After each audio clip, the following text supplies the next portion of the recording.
justement, on va rester avec les États-Unis cette fois-ci pour parler d'un programme très intéressant qui, je vous l'avais dit, hein, si vous êtes étudiant, vous avez un diplôme, et ben ceci va vous concerner. J'espère que vous êtes présent en face de votre écran. Ça vous donnera peut-être des idées pour de futurs projets concernant les études. Alors, on va en parler avec nos deux invités, à savoir Marissa Scott, qui est attachée culturelle de l'ambassade des États-Unis. Bonjour. Bonjour Dajari. Merci d'être là encore, Marissa. Merci beaucoup. Ça va? Ça va très bien. Alhamdoulilah. Alors, vous n'êtes pas seul. Il y a avec nous donc Monsieur Abdelrahman Boussoufa, qui est donc conseiller pédagogique et coordinateur des anciens étudiants. Bonjour, bienvenue. Merci. Alors, on a une interprète qui est juste là. Vous ne pouvez pas la voir parce qu'on ne sait jamais si Marissa trouve des difficultés, qu'elle glisse comme ça en anglais. L'interprète sera là et sera ravie de nous interpréter tout ce qu'elle dit. Alors, Marissa, parlez-nous un petit peu de ce programme intitulé Fulbright étudiante. Je vais parler un peu de deux programmes de Fulbright que nous avons pour les étudiants pour étudier aux États-Unis. Le premier, c'est le programme de Science and Technology qui a été créé en 2006.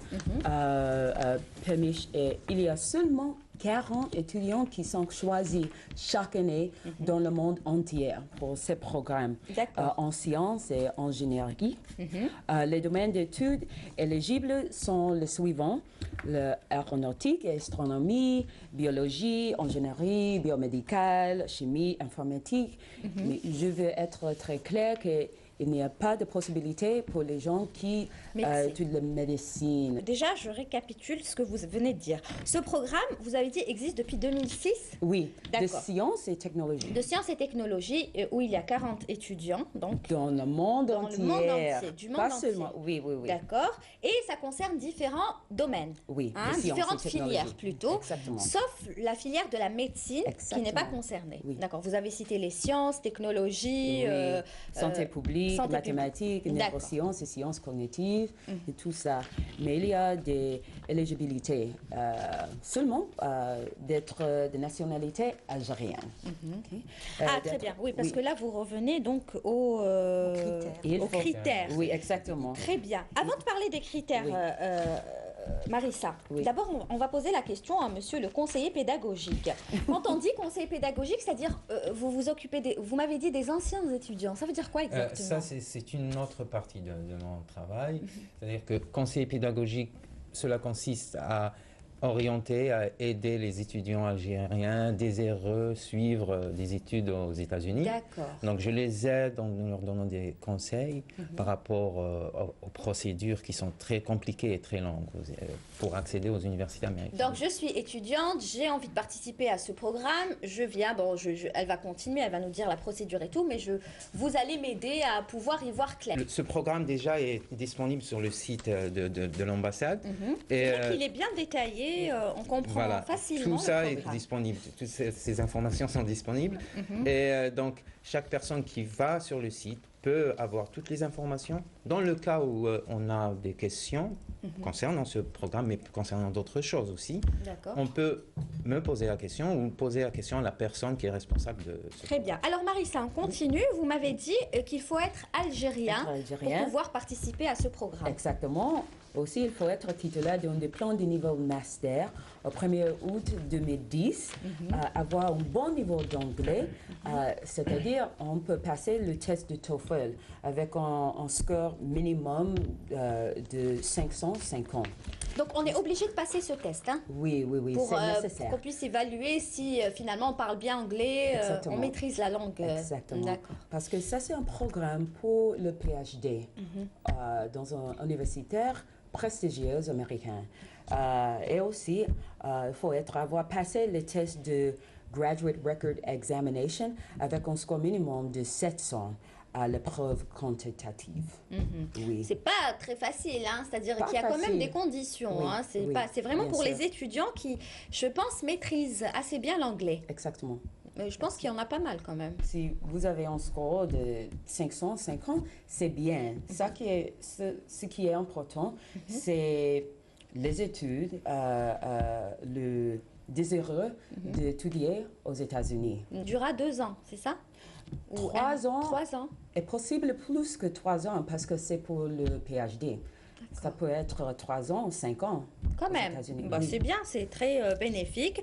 Alors, et là, on en arrive aux personnes qui vont bénéficier donc d'une bourse, parce qu'il existe une bourse dans tout ça. Oui, hein? oui. Et le bénéficiaire, il y a la bourse, incluait l'assurance de santé, bien sûr, allocation pour l'achat de livres et de matériel, allocation de recherche, allocation pour participer à des conférences professionnelles, et séminaires et tout ça comme ça.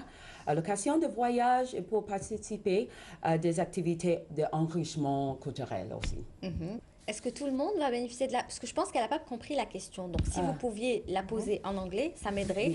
Donc, moi, je voudrais savoir si cette bourse concerne donc tous ceux qui vont participer ou est-ce qu'il y a quelque chose à faire pour avoir cette bourse? C'est une bourse qui est destinée à tous les étudiants qui sont dans les filières sciences et technologies. Elle est ouverte donc à tous ces étudiants. Que dans la filière sciences et technologies. Voilà. Donc, et dans les filières que Madame Marissa a énumérées. Donc, tous ces étudiants qui sont, disons, peut-être à Babzoa ou au niveau des sciences et technologies, peuvent postuler. Donc, ils doivent remplir un formulaire en ligne. Ils doivent bien sûr répondre à tous les critères que nous demandons. Et puis, après avoir envoyé donc la demande, nous avons un comité de sélection qui siège à l'ambassade des États-Unis, qui revoit donc toutes ces demandes. Et bien sûr, on prend les meilleurs des meilleurs. D'accord, c'est clair. Au moins, c'est clair. Vous pouvez toujours pas la voir, hein, parce qu'elle est cachée là-bas, mais elle est dans le studio. Mais ils ont toujours tenté. Ils ont toujours tenté, mais ils n'ont pas pu. Très bien. Alors, donc, il y a une bourse, ce qui est très intéressant. Maintenant, on en arrive aux choses sérieuses. Le dossier. Que faut-il faire pour pouvoir participer, adhérer à ce programme? Une lettre de motivation expliquant votre projet de recherche. Ça, c'est nécessaire. Ça doit être clair, ça doit être en anglais aussi. Et aussi en CV, 3 lettres de recommandation et les relevés des notes de toutes vos années d'études du niveau supérieur. Et enfin, les scores de test de TOEFL et le Graduate Record Examination doivent parvenir au bureau avant de le dès le 1er août 2010. Oui. D'accord. On va récapituler de toute façon, hein, on va résumer le tout. Alors, d'abord le test que vous m'avez dit, le test en anglais que vous appelez. Le GRE. Oui. C'est le Graduate Record Examination. Il faut le passer quand? Bon, il y a plusieurs dates pour le premier en Algérie, c'est octobre 2010. Octobre 2010. Oui. D'accord. Donc, il faut passer ce test. Oui, exactement. Et le dossier, on a un délai jusqu'à quand pour préparer le dossier de candidature? Le délai limité de dépôt de candidature est arrêté le 2 mai 2010. Ce mai. Alors, on passe donc... Le dépôt des candidatures est arrêté au 2 mai. D'accord. Les dates des examens alors du GRE, nous avons le premier qui est programmé en principe au mois d'octobre. Donc vous allez me dire certainement comment on peut déposer le dossier de mai. Vous avez lu et l'examen est en octobre. Vous avez lu. Effectivement, nous le comprenons très bien. Oui. Le seul problème, c'est que les dates d'examen ne sont pas disponibles pour l'instant. Donc ce que l'étudiant devra faire, c'est déposer son dossier complet, sans les résultats de l'examen du GRE. Et il est impératif pour lui de s'inscrire au prochain qui est en octobre. En général, après avoir passé l'examen, il faut compter entre 3 semaines et 1 mois pour recevoir les résultats. À ce moment-là, il nous transmet les résultats, même si son dossier a déjà été transmis avant. Voilà. Donc vous ne pourrez pas donner de réponse sans avoir eu ce fameux test. Vous ne répondrez pas à l'étudiant sans le test. Non, nous pouvons répondre parce que, bon, comme je vous l'ai expliqué, il y a un comité de sélection. Donc nous allons sélectionner les candidats qui sont donc, qui vous intéressent plus ou moins. Malgré que nous n'avons pas encore le résultat du TOEFL, nous transmettons tout le dossier à Washington. Nous avons un bureau qui, en fait, c'est le bureau qui prend la décision finale. Et en général, ça prend entre 2 et 3 mois. À ce moment-là, nous avons le temps de recevoir le score du GRE, le transmettre après. Et effectivement, après ça, il y a la décision finale qui arrive.